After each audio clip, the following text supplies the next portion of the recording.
बहुत समय पहले की बात है। एक छोटे से गांव में राजू नाम का लड़का अपनी मां के साथ रहता था।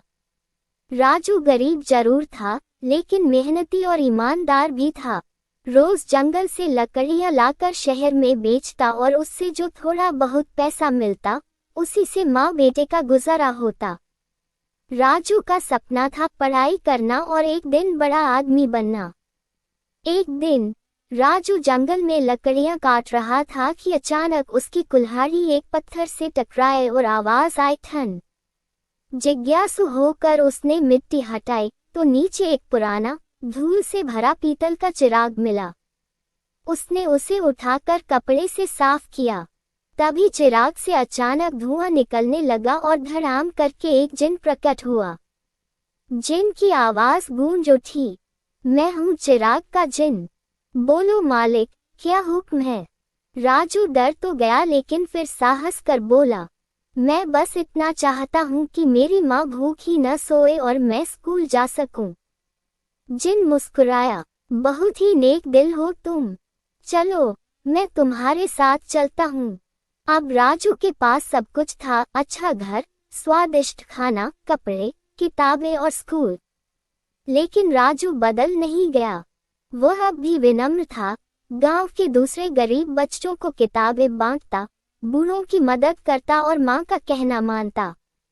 गांव में सभी लोग राजू की तारीफ करते और कहते, देखो, अमीर होकर भी कैसा सीधा है राजू। राजू हर रात चिराग को हाथ लगा कर कहता, धन्यवाद जिन, लेकिन मुझे और कुछ नहीं चाहिए।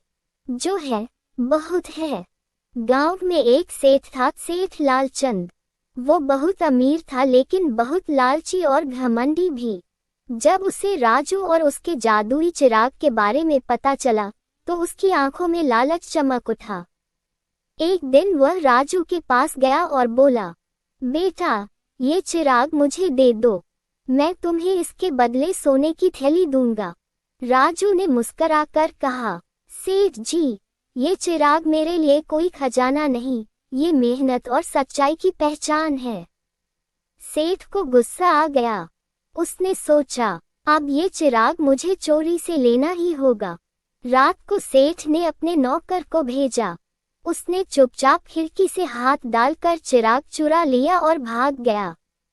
अगले दिन सेठ ने चिराग को रगड़ा, धुआं उठा और जिन प्रकट हुआ। मैं हूँ चिराग का जिन। बोलो, क्या चाहिए? सेठ बोला, मुझे सोने का महल, दौलत, नौकर और सारी दुनिया का माल चाहिए। जिन बोला, तुम मेरे असली मालिक नहीं हो। मैं सिर्फ सच्चे दिल वालों की सेवा करता हूँ। सेठ चिल्लाया, मैं नया मालिक हूँ, अब जो कहूँ वो करो। जिन मुस्कुराया और बोला, ठीक है, जैसी हुक्म। और झटपट सेठ को एक सुनसान रेगिस्तान में छोड़ दिया गया, अकेला, बिना पानी, बिना खाना।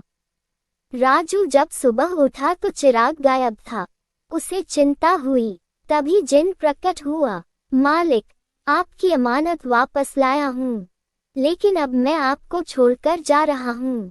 राजू ने चौंक कर पूछा, क्यों जिन? मैंने तो कुछ गलत नहीं किया। जिन बोला, बिल्कुल नहीं, लेकिन अब तुम्हें मेरी जरूरत नहीं है। तुम मेहनती और समझदार हो। ये चिराग अब किसी और नेक दिल को मिलेगा। राजू ने सिर झुकाया और बोला, धन्यवाद मेरे दोस्त, तुमने मुझे जिंदगी की सबसे बड़ी सीख दी है। मेहनत और सच्चाई ही असली जादू है। राजू ने फिर से मेहनत शुरू की।